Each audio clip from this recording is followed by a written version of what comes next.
Hello everyone, welcome to my channel. मैं हूं शिखा। आज इस वीडियो में हम बात करने वाले हैं इंग्लैंड की क्रांति की। इंग्लैंड की क्रांति को गौरवपूर्ण क्रांति और रक्तहीन क्रांति भी कहते हैं। तो चलिए हम स्टार्ट करते हैं।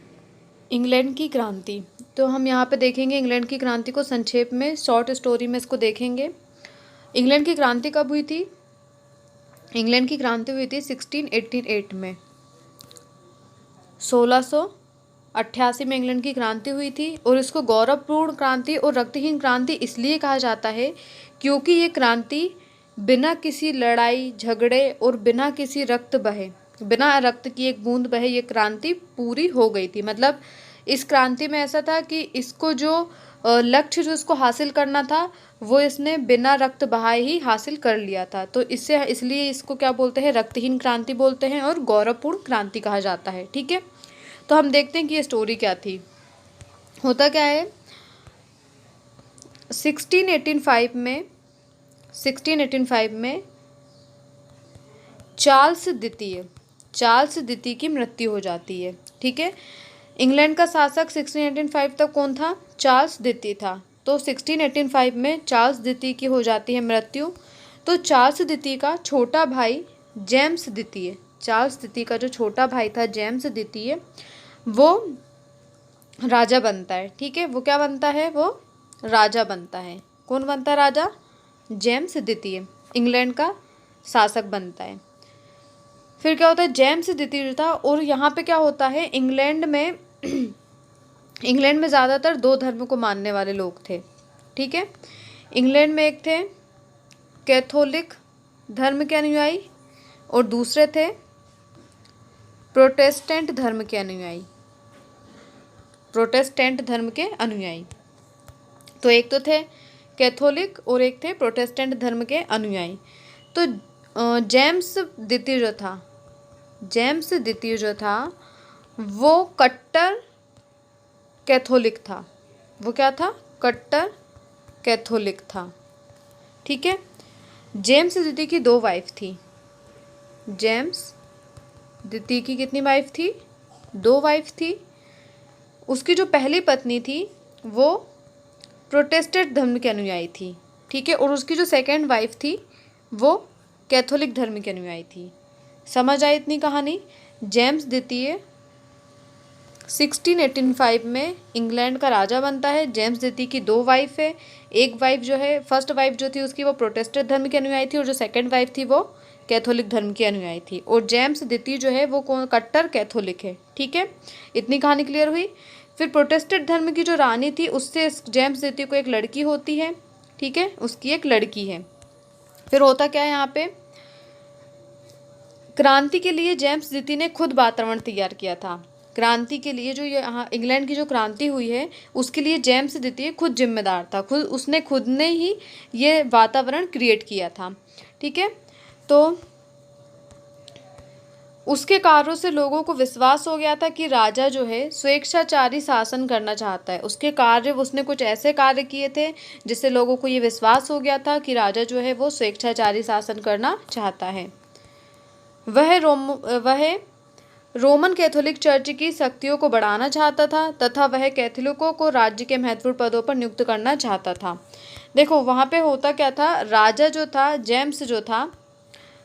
जेम्स द्वितीय जो था वो तो कट्टर कैथोलिक था।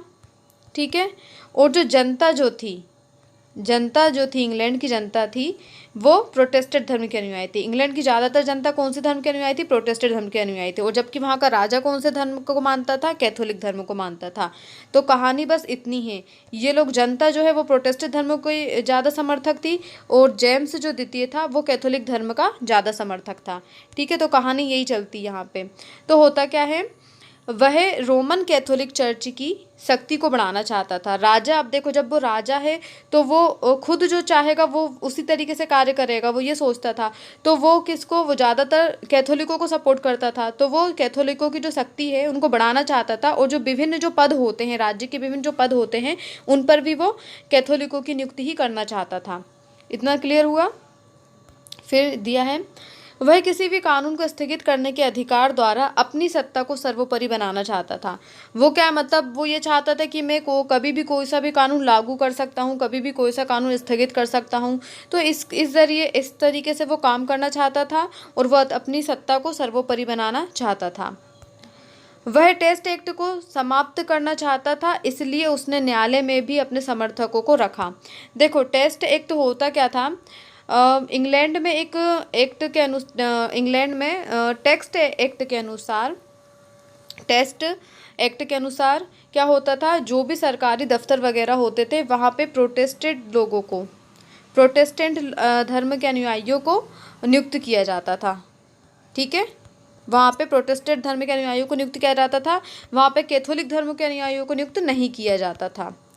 तो राजा क्या चाहता था, राजा ये चाहता था कि ये जो टेस्ट एक्ट जो है वो समाप्त हो जाए। ठीक है, मतलब ऐसा राजा चाहता था कि कैथोलिकों को भी उसमें नियुक्ति मिलने लगे हर जगह। ठीक है, तो राजा बस इतना चाहता था कि टेस्ट एक्ट जो है वो समाप्त हो जाए और कैथोलिक जो है उनको भी मतलब नौकरी वगैरह मिलने लगे। तो उसने न्यायालय में भी अपने समर्थकों को रखा और वो अपनी बात मनवाने के लिए न्यायालय में भी उसने कैसे अपने समर्थकों को रखा। वह स्थायी सेना की सहायता से विरोधियों पर नियंत्रण करना चाहता था। अब वो क्या करने लगा था, देखो जब जो भी कैथोलिकों के विरुद्ध जाता तो वो उसको नियंत्रित करने के लिए सेना का प्रयोग करने लगा था। ठीक है, तो वो अपनी सैन्य शक्ति भी बढ़ाने लगा था। वो क्या करने लगा था, वो फ्रांस के लुई 14वें से सहायता पाता है और अपनी सेना में विकास करता है, अपनी सेना का विकास करता है और अपनी सेना को बढ़ाता है। जबकि वहाँ पे इतनी कोई ज़रूरत नहीं थी सेना को बढ़ाने की, मतलब जितनी सेना थी वहाँ पे पर्याप्त थी, पर फिर भी वो बहुत ज़्यादा मात्रा में क्या करता है, वो कैथोलिकों का विरोध करने के लिए भी ऐसा, मतलब कैथोलिकों के विरोध में जो खड़े होते हैं लोग, उनके लिए भी वो इस तरीके से क्रिएट करना चाहता था, मतलब इस तरीके का वातावरण क्रिएट करना चाहता था कि जो भी कैथोलिक धर्म के विरुद्ध खड़ा होगा उसे वो कड़ी सजा दे सके। ठीक है, फिर जनता उसके क्रूर शासन को इसलिए बर्दाश्त कर रही थी कि उसकी मृत्यु के बाद इंग्लैंड में कैथोलिक शासक का अंत होगा। अब देखो मैंने बताया था आपको, इसकी जो 2 वाइफ थी, इसकी फर्स्ट वाइफ थी वो प्रोटेस्टेंट धर्म की अनुयायी थी और इसकी जो सेकंड वाइफ थी वो कैथोलिक धर्म की अनुयायी थी। ठीक है, तो उसकी प्रोटेस्टेंट धर्म के अनुयायी से उसको एक लड़की थी और उसकी लड़की की शादी विलियम नाम के राजकुमार से हुई थी। विलियम नाम के राजकुमार से उसकी लड़की की शादी हुई थी, विलियम तृतीय से इसकी शादी हुई थी। तो होता क्या है, ये जनता ये समझती थी, अभी तक जनता क्या समझ रही थी कि कभी ना कभी ये जो राजा है इसकी मृत्यु हो जाएगी, तब इसकी लड़की जो है शासिका बनेगी, और जब लड़की शासिका बनेगी तो लड़की कौन से धर्म के अनुयायी है, प्रोटेस्टेंट धर्म के अनुयायी है। तो फिर इस टाइम पर अगर उसकी लड़की शासिका बन गई तो प्रोटेस्टेंट धर्म क्या मतलब वो समझने लगेगी, प्रोटेस्टेंट धर्म के बारे में उनके लोगों को भी जानने लगेगी। ठीक है, तो मतलब उनके लोगों के हित में काम करेगी वो। उन्होंने मतलब ऐसे जनता का विचार था कि मतलब वो ये सोच के अभी तक शांत थी जनता कि कभी ना कभी तो उसकी लड़की शासन करेगी, क्योंकि अभी तक उसका कोई पुत्र नहीं था। ठीक है, पर होता क्या है, जून 1688 की बात है, जेम्स द्वितीय की दूसरी पत्नी कट्टर कैथोलिक थी। तो दूसरी पत्नी से उसको एक पुत्र की प्राप्ति होती है, दूसरी पत्नी से।